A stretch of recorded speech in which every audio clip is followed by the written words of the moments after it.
join me in giving a warm welcome to our keynote speaker, Sharon Levin-Hicks.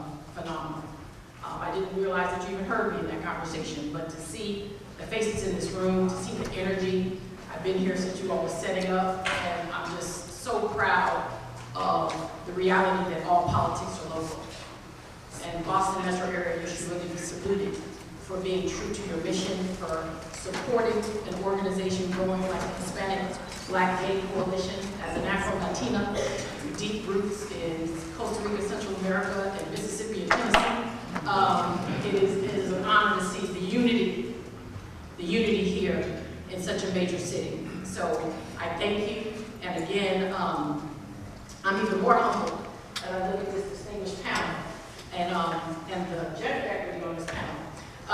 Particularly because I know Mandy Carter will hold me down as one of my sheroes, so I have no fear about that issue anymore.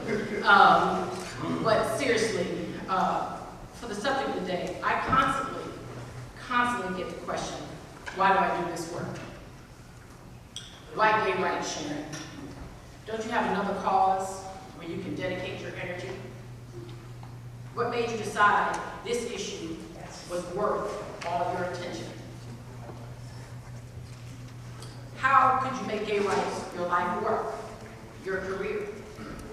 These questions show me the disconnect of folks who say they're about civil rights, say they understand that this country and world is filled with oppression and inequality, yet can ask me why this body of work. All my life, I've been taught the sacrifices of our ancestors, the struggles of Black America to get us the freedoms and independence that we now take for granted. The struggles to have basic rights like the right to a quality public education and the right to vote. These historical challenges were appreciated stories to me. The stories that I cherish knowing the sacrifice that folks who look like me went through to ensure my freedom while they fought for equality for themselves and the future generations who are now benefiting from their struggles, their sacrifice, and their leadership. This brings me to why the battle for gay rights, for me, the subject of the day. Aren't I Black too? Aren't I Black too? This title really did disturb me. It really, really disturbed me. No one should have to ask this question to themselves or to their community. No one.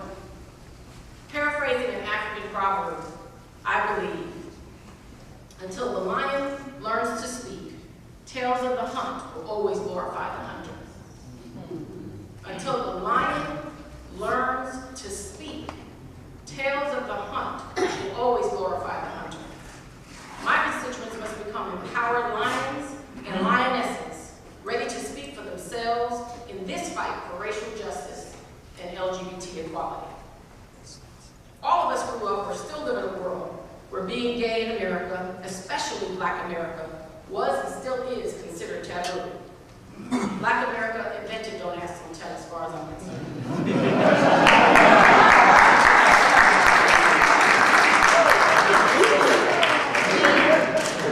are people in deep denial of the beauty, the veracity, the gifts of the many Black LGBT folks, especially the historical contributions of legends like Byron Rustin.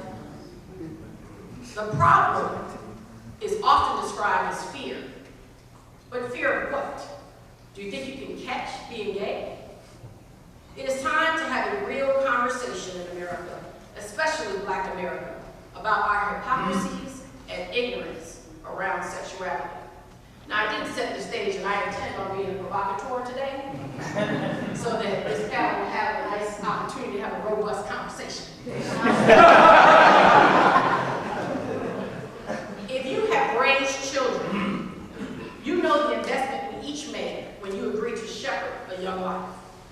The sometimes thankless jobs we assume in order to support them, the late night nursing colds and tummy aches, the photos of toothless kindergartners that we produce so proudly, the tiny little clothes that they grow out of all too quickly, those bright, wondrous eyes that look to us with complete trust that we will always love them no matter what. Many of us were those little toddlers. All human life is precious, no matter what. So how is it that some of us put so much love and energy into raising these babies and then drop them like strangers because you find out that they're gay? And why? Because your preacher said so? Because your faith told you it was an abomination? What happened to, if I be lifted up, I will draw all? Folks, we need to take a cue from our children. If they can find the courage to come out to us after enduring the fear of rejection and who knows what else in school and in the streets, then we must find the courage to meet them where they are, just as they are.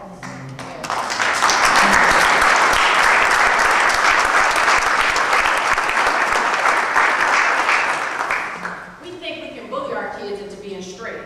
It doesn't work. We paint our children and our families into some really dark corners when we refuse to accept them for who they are, when we don't stretch ourselves to meet the challenge of loving them unconditionally. Dark corners like high-risk sexual behavior, depression, substance abuse, anything to escape the pain of rejection, including suicide. Imagine what it must be like to grow up feeling alone, even with family all around you, feeling like you can't talk to anyone about your body, who you're attracted to, your first crush, how to protect yourself from STDs, how to protect yourself from the sexual predators who chase after young people who don't get enough love at home. We must all stand up to family and clergy who tell us that our children are wrong about who they are and what God sent them to be. That same baby who tells you he's gay may also have the cure for cancer. She might be the next president of the United States of America. When we reject our babies, we lose their genius. And most importantly, we lose sight of the promises we made them when God chose us to bring them into this world. And right now, all communities are facing some real challenges. We need any and everybody who can contribute something positive. And let me be clear. African Americans have the highest teenage STD rate, young ladies, and I guarantee you they didn't get it from a black lesbian.